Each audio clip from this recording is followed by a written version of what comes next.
In 1994, South Africa inspired the world as millions of people queued patiently to vote in the country's first democratic elections. It was the end of apartheid, the forced division of people by the color of their skin. "We, the people of South Africa," said the Freedom Charter of the African National Congress, "declare that our country belongs to everyone, and that all the people shall share in the wealth. The land shall be shared among those who work it. There shall be houses, security, and the right to work."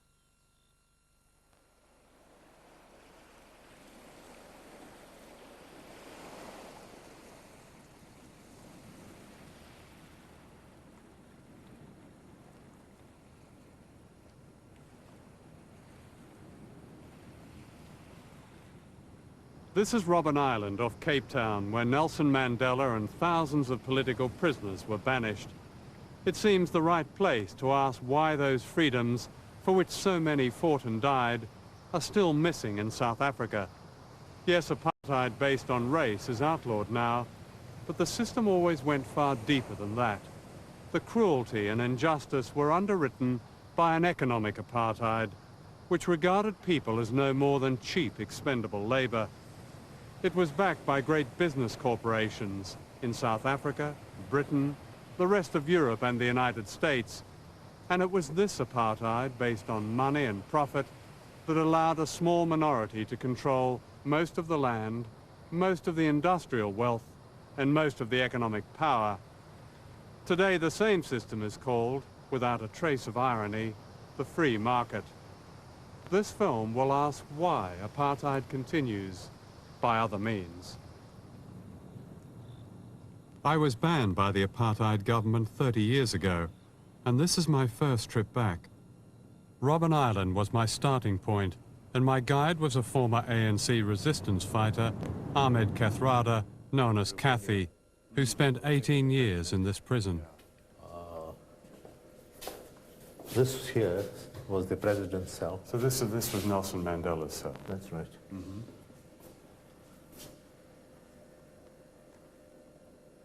How long did he spend in there? Now, he did not move much. So I should say that of the 18 years that he spent on Robben Island, the bulk of those years were here. What was in the cell when we first came was a sisal mat and 3 blankets. And after a while, they gave us the felt mat as well. How many years did you have just that? We slept on the ground for about 14 of the 18 years that we spent on Robben Island. And I was the only non-African among the 7 of us here. So when we had to change into prison clothes, I was given the regulation shirt, jersey, canvas jacket, long trousers, socks, shoes. My colleagues were given short trousers. But there's a rationale behind why they were given short trousers. In South Africa, and unfortunately even now, Africans are still regarded as children. You find terminology in our homes, in white homes in particular. You talk of your garden boy, your kitchen girl. Regardless of age, boys wear short trousers. So Mandela had to wear short trousers. Unfortunately, our white compatriots have not been generous enough to recognize that when President Mandela talks of reconciliation and forgiveness, they have forgotten or refused to see what it is he has forgiven. This was the crime of apartheid.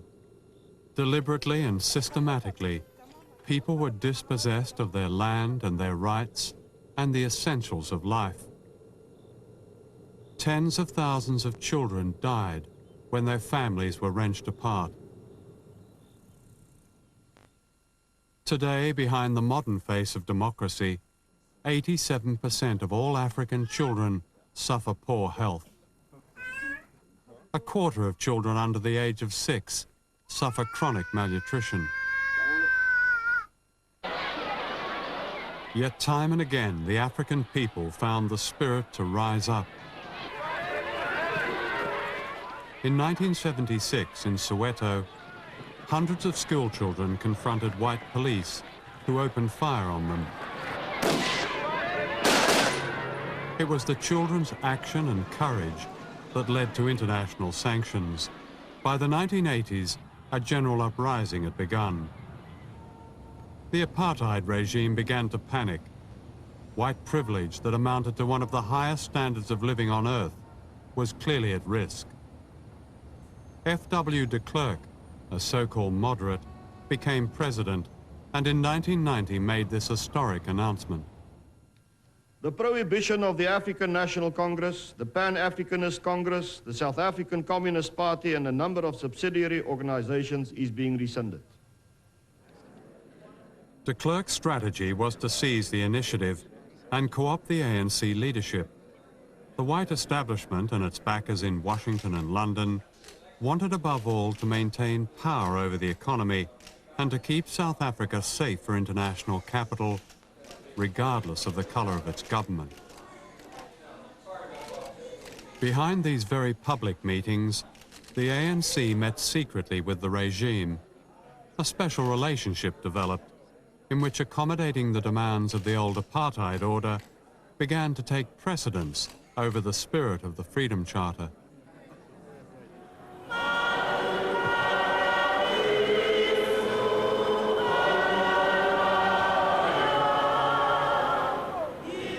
Nelson Mandela had promised his people that an ANC government would take over apartheid's great collaborators, the mining companies and the financial institutions.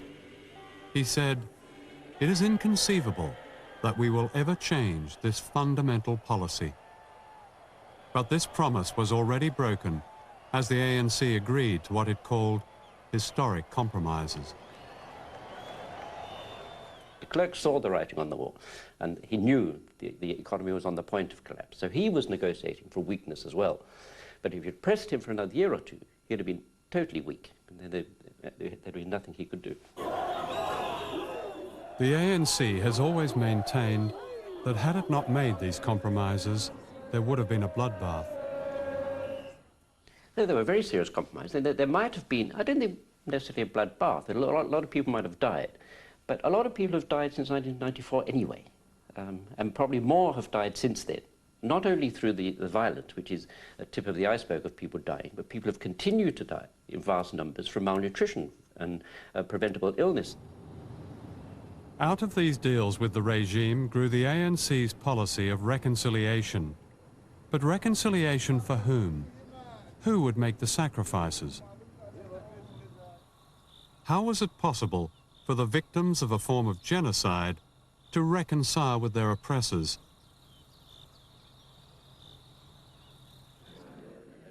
One of the deals was amnesty for the killers, torturers and collaborators. All they had to do was take part in a Truth and Reconciliation Commission, a kind of public confessional in which they didn't have to say sorry and there was no justice, and people got away literally with murder.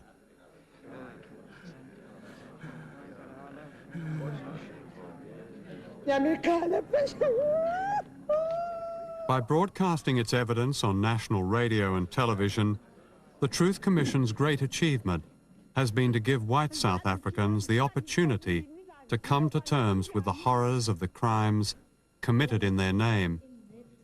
No one can now say, "I didn't know." We invite Charity Kondeli to the stand, please. Thousands of cases will never get justice in a court of law. Mrs. Charity Kondeli does not want reconciliation. She wants the kidnappers and murderers of her son, Sizwe, to stand trial. And this is one of the self-confessed murderers, Dirk Coetzee, formerly of the South African Security Police. For 9 years, we didn't know what had happened to Sizwe. It was such a tough time for the family. It was really haunting. You know, it's very difficult to accept a situation where you don't know what happened to a child.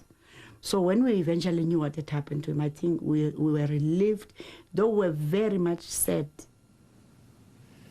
One of Major Archie Flemington's men, a sergeant or a warrant, a slender-built, tallish man, light hair, took a Makarov pistol with a silencer on, and whilst he was lying, Mr. Kondile was lying on his back, shot him on top of the head. There was a short jerk, and that was it. Well, Dekusia further goes on to say that when he died, they put his body on a pile of wood with a tire and near the Komati-Port River at night, where it took them 9 hours to burn his body. And Dekusia further says that whilst they were burning his body, the flesh was smelling good, and they were having beers at that time. So it was like a bride to them, according to Dekusia. And as a mother, I feel that no matter whether it was politics fighting for the land, no matter who, I don't think he deserved all that treatment. I feel it was grossly inhuman.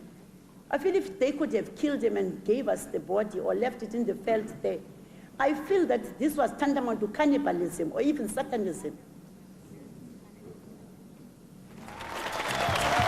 Good evening, ladies and gentlemen. Welcome once. This is a popular TV show called People of the South. Its celebrity guest is Dirk Coetzee, introduced by the host as the Honourable Assassin. The Honourable Assassin, Dirk Coetzee.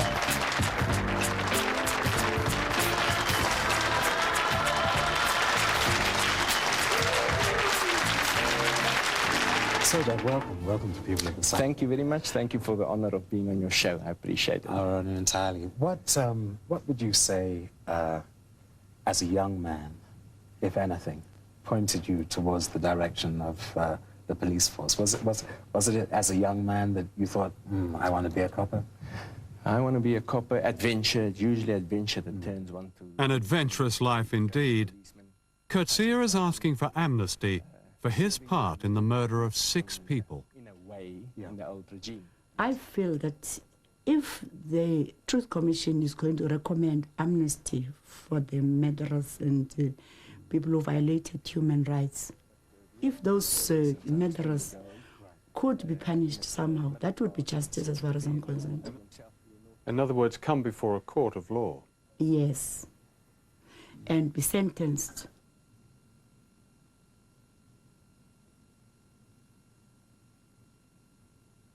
They're looking at what one individual did to another individual. But apartheid was not about what one individual did to another individual.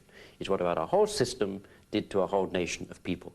And that has not been put on trial at the Truth Commission. So therefore, you can't reconcile the nation when you haven't actually even looked at what happened and why it happened. There's been no real examination of why apartheid happened and how it could happen, how you could get that whole system maintained by basically ordinary people. Your reconciliation has been at the heart of your policies. Do you sometimes reflect on the fact that there really isn't a single leading figure in the old power structure, the military, business, and others, that have shown really any public remorse for what happened during the apartheid regime? I think that is going too far. You have the Dutch Reformed Church, which was publicly commended by Archbishop Tutu, that apologized for apartheid. You have individuals like Leon Wessels, Rolf Meyer, who were members of the cabinet, who have apologized generally. What, of course, the public wants is that somebody must be able to say, we authorized people, our men, to kill so-and-so. That is not forthcoming, but the general apology has been made. I think that it's a great deal of concern that people like de Klerk have tried to avoid the responsibility. I think it's a great deal, it's a tragedy. And once, of course, he took that line, Many of us colleagues, you see, also took that line. Not one military general has applied for amnesty, and not a single judge has come forward. Yet it was the judiciary that gave apartheid a veneer of respectability. Today, many of the same judges are administering the law in the new South Africa. Reconciliation is not going to a Truth and Reconciliation Commission and publicly apologizing for your sins. It's actually the government introducing measures which will redistribute wealth from those who benefited under apartheid to those who suffered under apartheid. Now that to us would have been what true conciliation is all about. And the failure to do that, I think, has made the whole reconciliation process a bit of a farce. This is Sandton Municipality in Johannesburg. Here, in fortified splendor, live some of the richest people in the world. Representing 5% of the population, they and the rest of white South Africa control 88% of the national wealth. And yet they, not the majority, are the material beneficiaries of democracy. No longer international pariahs, they can now travel and play sport and do business wherever in the world they like, secure in the delusion that they gave freedom to the majority. They've been asked to give up nothing, not even a modest wealth tax. Crime is the issue behind the razor wire and the alarm systems, not the great crime of apartheid that destroyed millions of lives and stole the nation's wealth. There is a lot of property crime, but it's also the code for the encroachment of the unemployed across the old dividing lines between black and white. What is remarkable is the degree of restraint exercised by the impoverished majority, given the continuing display of wealth by a minority and the adaptation of many of the injustices of the past. This is Alexandra, literally across the road from wealthy Sandton, a community of 500,000 people squeezed into an area of less than a square mile and a half, where the majority have no jobs and up to 15 families live in one slum. And although they drive past it, many whites hardly know it exists. How long will people accept the conditions they're living in here? I think already there are signs of disillusionment and, in a way, resentment, beginning to show in the township. It's not only Alexandra, I think other townships as well. So if nothing happens between, now and 99, I think most people will begin to say, why should I vote? What change does it make? And to me, in order for reconciliation to be meaningful, I think we have to talk about transforming society fundamentally so that, black people don't feel like we are once more sacrificing. We sacrificed under apartheid, and again, we're sacrificing unemployment within a place like Alexandra, for example, as I said, 60%. Now, those people will continue to resent their white, counterparts, as long as, these disparities continue to exist. If President Mandela, for instance, goes to the Congress of the trade unions, then he would emphasize the fact that people should tighten their belts. I think the answer to that is people have been, their belts have been tightened, since time immemorial. Can I tell you about the dress? It's actually, it's on a very fine, transparent mesh that you can wear with or without the lining.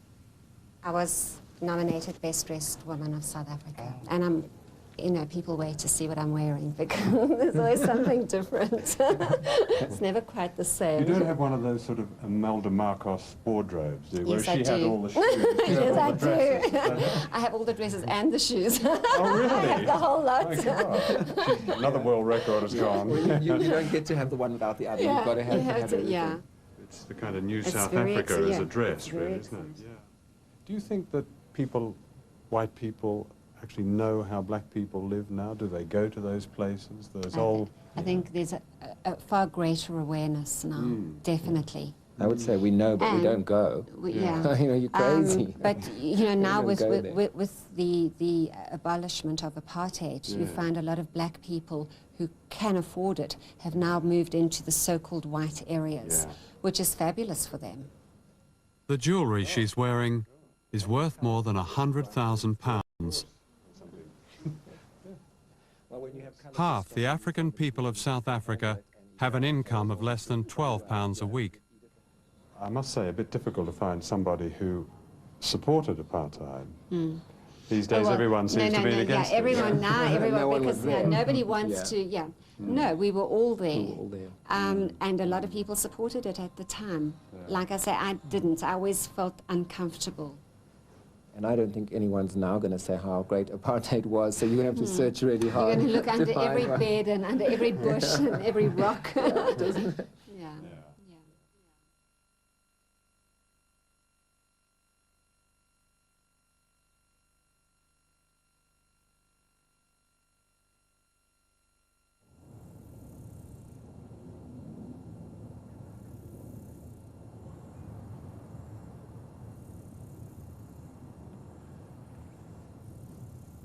This is the memorial to Cecil Rhodes overlooking Cape Town. It's extraordinary it's still here. Long before the Boers declared racism official policy in South Africa, Rhodes had laid the foundations for a more durable form of apartheid. "I prefer land to niggers," said Rhodes, who was until recently the idol of English liberalism in Africa. As Prime Minister of the Cape in the late 19th century, Rhodes showed how liberal he was. He drove much of the black population into reserves where they were used as cheap, dependent labor. Above all, he was a businessman of the most rapacious kind, and the system he and British business helped to build in southern Africa would soon produce an undreamed-of balance sheet. The South African gold mining industry during the 60s and the 70s was one of the most profitable industries in the world. It was hugely profitable. It made millions. The profits made on a single worker were unmatched, unparalleled in industry or in mining anywhere else in the world. Democracy has made little difference to the lives of the 70,000 miners who work here on the goldfields at Carltonville.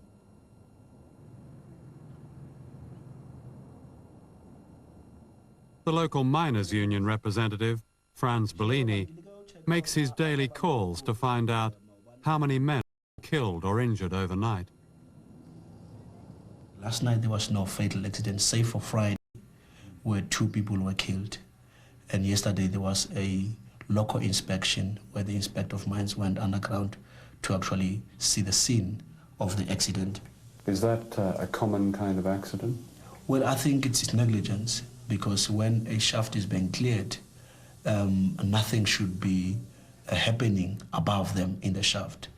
So rocks to have fallen in the shaft, it's a clear man negligence. Since mining began in South Africa, 69,000 men have been killed in accidents. It's been estimated that the human cost of every ton of gold mined is 1 life and 12 serious injuries. Those are statistics that are of great concern. What we have always said is South African mining, gold mining in particular, is the deepest mining in the world. All mining has risk. South African mining has the most risk. There is no such thing as risk-free mining. What one has to do is to mitigate the risk. And that requires a number of interactions, technical interactions, human interactions. And I think as we would gladly accept now, those require cooperative management employee interactions, which may not perhaps have always been there to the degree that was desired. You may be aware of the business report study, which was taken from safety data of the Chamber of Mines. That's it. It says that that in 1995 Anglo-American had the highest gold mining fatality rate of all the major mining houses, even if you excluded the 104 men killed in the Reefs accident of that year. Unfortunately, there is no response from the company in that. What would your response be to that? Highly regrettable, but perhaps one would have had a headline of 1994, that would have been different. 1993, that would have been different. What was the situation then? Anglo-American did not have the highest, and some other company had the highest. After all, there has to be one that has the highest every year. To the lay eye, and you say these figures are regrettable, they're shocking figures. The government mining engineer, Mr. Backer, said in almost every accident, he's talking about the whole industry, not just your company, one can find underlying causes. There is a lack of management systems, supervision, training and negligence, and a lax enforcement of standards. And you say it's just mining. Is this man he has it all wrong? Is that it? No, I think that that's certainly part of a much broader issue. This man is the government mining engineer. He says that in every accident there are underlying causes, and they have to do with negligence. What's the company's response to that? If it isn't a selective quote, what's the company's response? I've given you my response, John, what is it again? to the entire subject. I've given you in general terms, and I think that's what I have to say at the moment. The most devastating cost to these men remains hidden. A third of all black miners have succumbed to deadly lung disease with little compensation. This continues today. If you take into account that there have been perhaps 2 million mine workers who've passed through the mines just in the last 10 years, and over the last 100 or so, many, many millions. And if 20 or 30% of all those contracted these diseases, a great many people have died in southern Africa. Cough, cough, cough.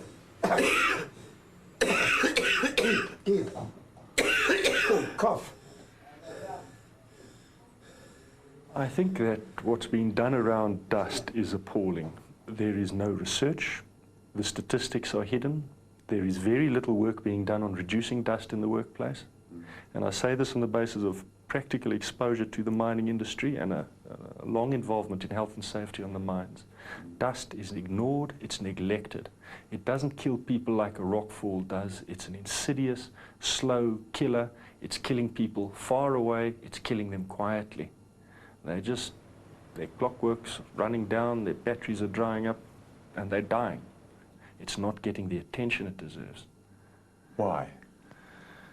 Because the people who are dying are so far away. The people who are dying are out in the country. The people who are dying aren't important people. They're not important people? Not in the South African context. What do you mean? They're rural people. They're poor people. They're people without a voice. They're people who are inarticulate. They're people on the fringes. They're working class people.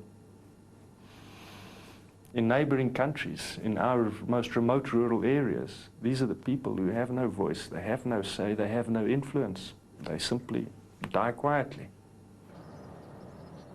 What has changed under democracy? Well, references to race and unequal treatment in terms of the amount of compensation people are entitled to, those have been removed from the Act. But the bottom line is the same. Is black mine workers are getting sick on the mines and they're going home, they're being left untreated, impoverished, and they're dying.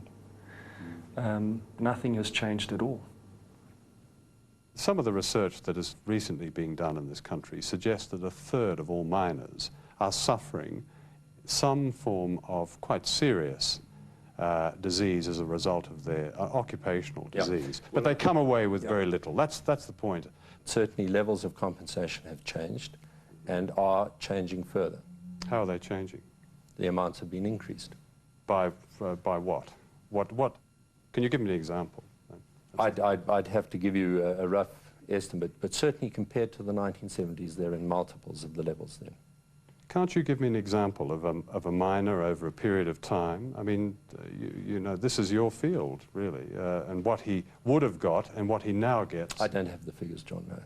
I regret that. Don't you find that extraordinary for the public affairs manager of this company? I asked you about a simple question to give an example of the compensation. Now, this is about to do with mining, and you don't have the information. I don't find that extraordinary at all. Okay.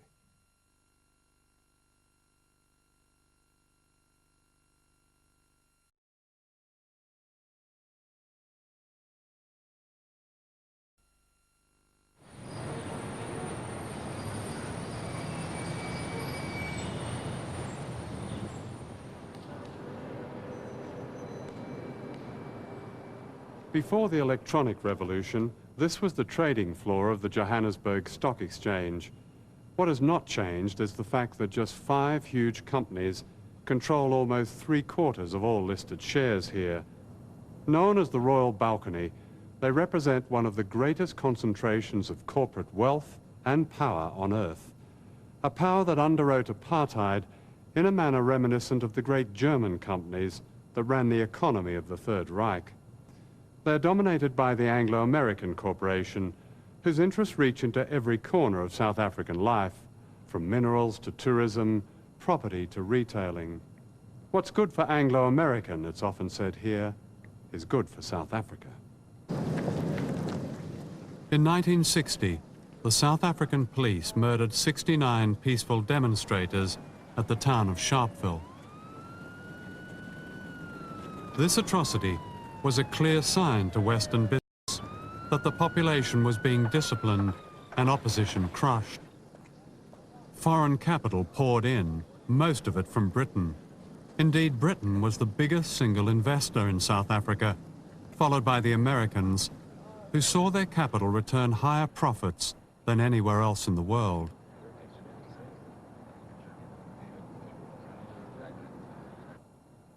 The ANC's most important historic compromise was to reinforce the economic power of these pillars of apartheid.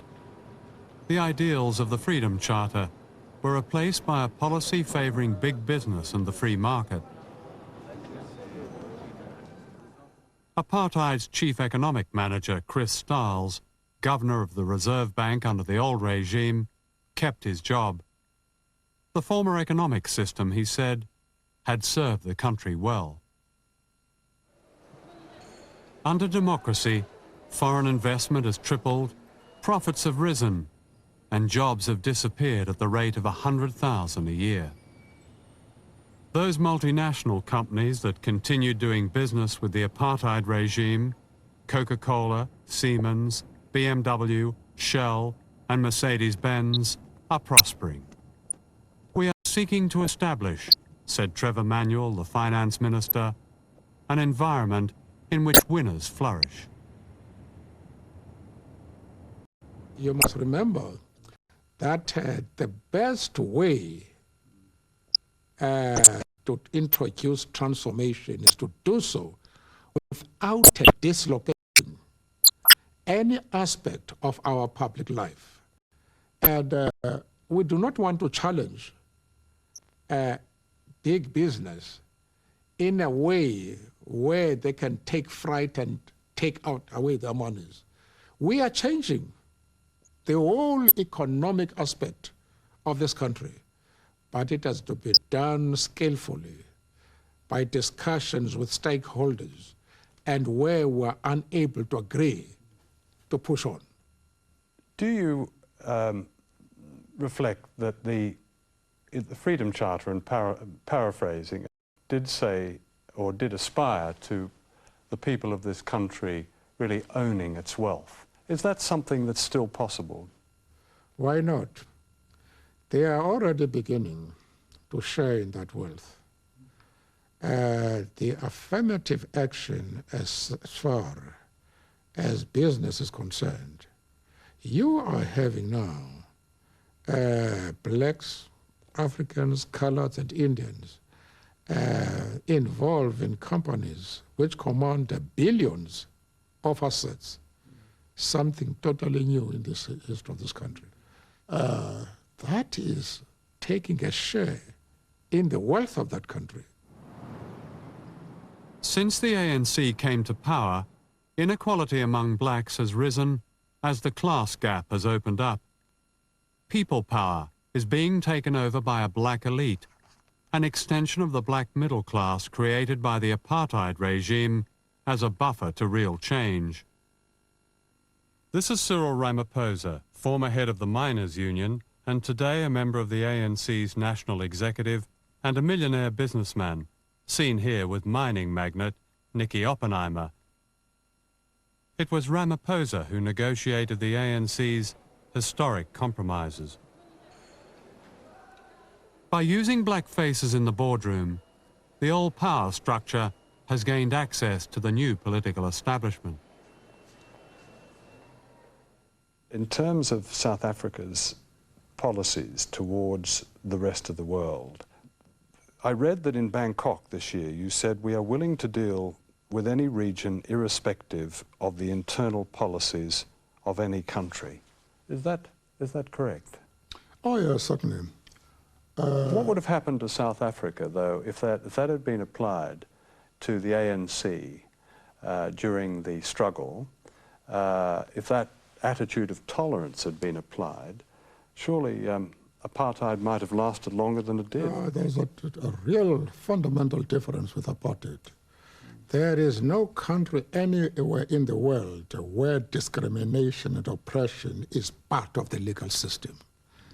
The real resentment of the world and why South Africa was regarded as enforcing an evil system is the fact that racism was entrenched in the constitution of the country and in its laws. And also, some of the Western countries are lagging behind countries like in the Middle East, where in a country like Saudi Arabia, students enjoy benefits I have not seen anywhere in the world, where students study free, and in university they are actually paid no less than $300 a month for studying free. You don't find a thing like that in the West. Perhaps the price is paid, though, is Saudi Arabia's appalling human rights record, though. What does human rights record mean? Does poverty of a large section of the people, disease, ignorance, medical services that they cannot afford, is not that part of a bad human rights record? President Suharto has demonstrated... That's the same argument put forward by the Indonesian dictator General Suharto, whose regime is responsible for the deaths of 200,000 people in East Timor. Suharto has given large amounts of money to the ANC, and President Mandela has given him South Africa's highest honor. Well, congratulations.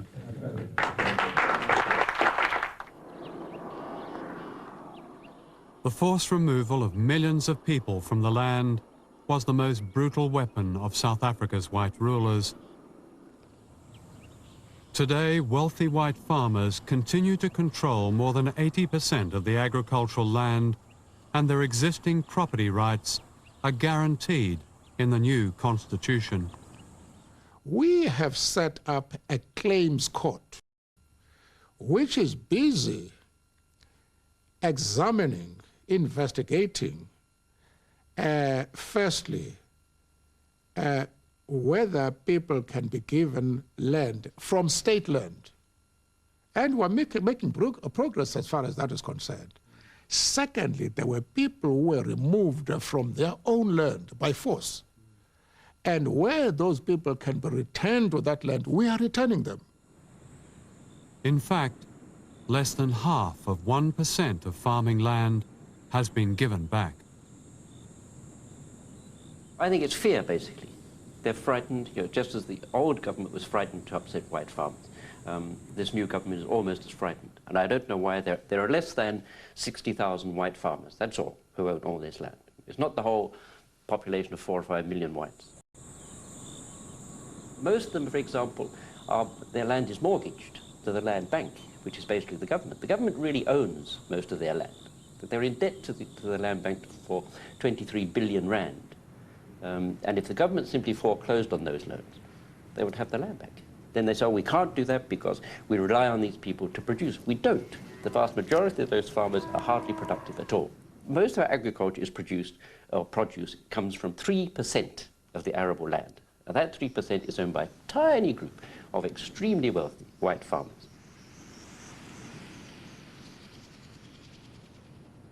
The unbreakable promise of the ANC's 1994 election campaign was the Reconstruction and Development Program known as RDP. It was this that would bring to the people of South Africa the basics of a decent life so long denied them by apartheid: water, housing, electricity, education, health care and land.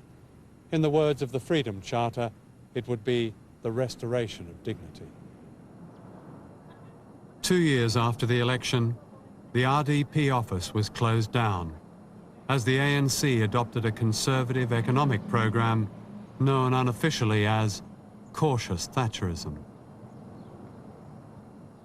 Today, almost a quarter of the national budget pays the interest on a huge debt left by the apartheid regime. This means that the people must pay for their oppression twice over.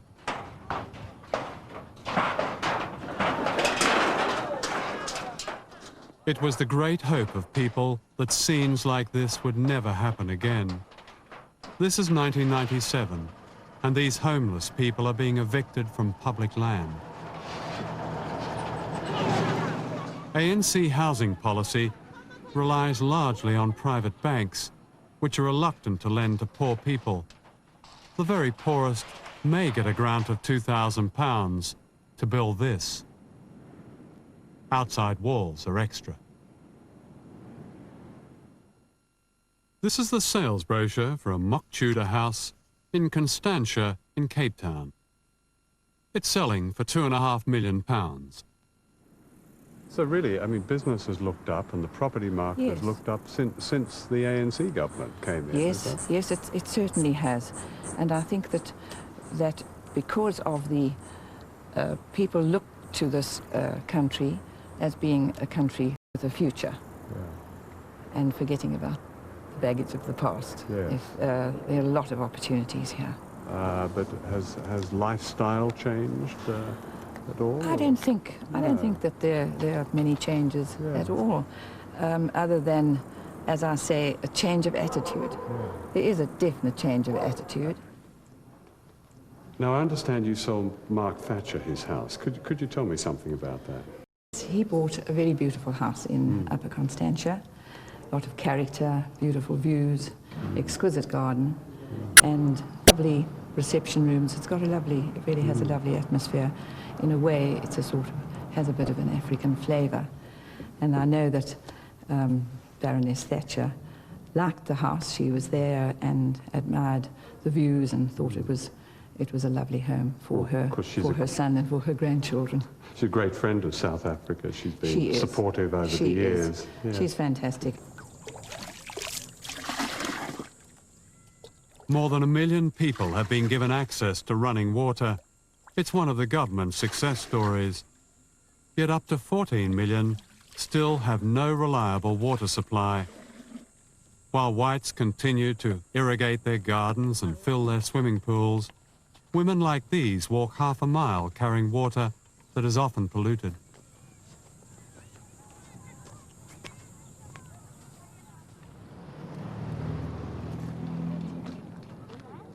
These homeless women near Cape Town are building their own houses, having raised the money themselves, proving that given the resources, people will do the job. They are a symbol of what is possible. We are going to change the South Africa. The people will change South Africa? Yes. Now it's better to do ourselves. That's why we said it's our dreams.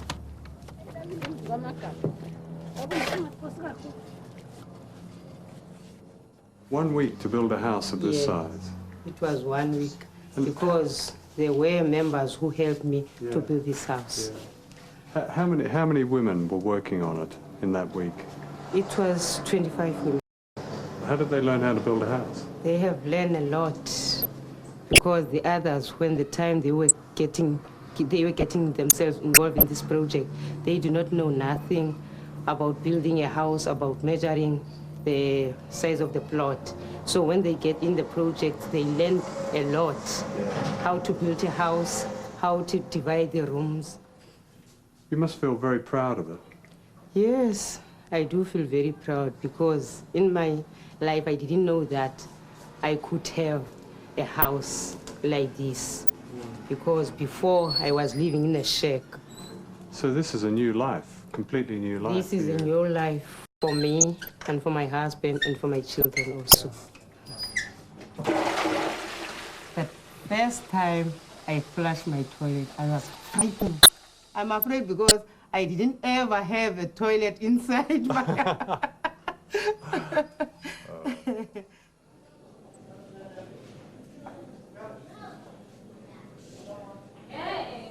One of the outstanding achievements of the new South Africa has come from the Ministry of Health, led by a courageous woman, Dr. Nkosazana Zuma. The rule of apartheid left 87% of black children in poor health, many of them malnourished and stunted. There is now free health care for pregnant women and children under 6. Clinics have been built where there was none, and millions of children have been immunized against rampant diseases like polio. Last year, abortion was legalized, and in the first 6 months of the new law, 13,000 women did not die, nor were they subjected to the indignity and pain of backstreet abortion, which was a unique feature of life and death under apartheid. A humane society, said the minister, does not happen as a miracle.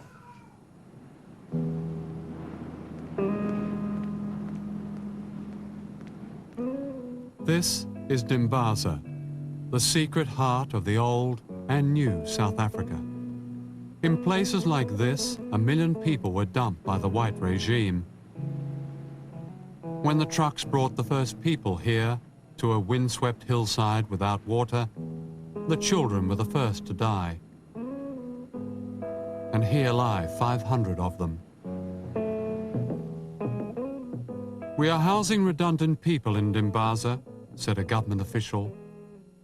People who cannot render productive service. Today, the people here are redundant yet again. It's ironic that the children's graveyard is now an industrial graveyard, as foreign-owned factories built by the apartheid state as a showcase have mostly closed down, leaving 70% unemployed.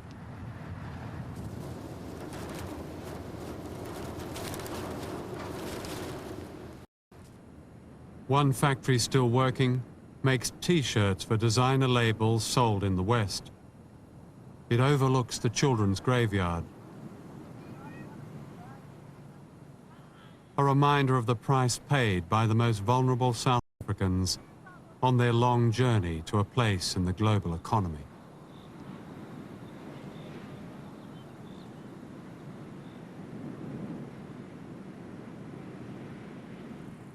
Coming back to South Africa, I've been surprised to discover a generosity of spirit that survived the atrocities of apartheid.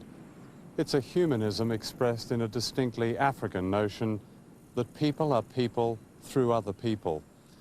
This sense of community and sharing is not without the usual frailties, but the evidence of its resilience is everywhere in this country, and this film has been a tribute to that vibrant quality. But tributes are not enough. Did people vote to exchange apartheid for a democracy of privilege and poverty?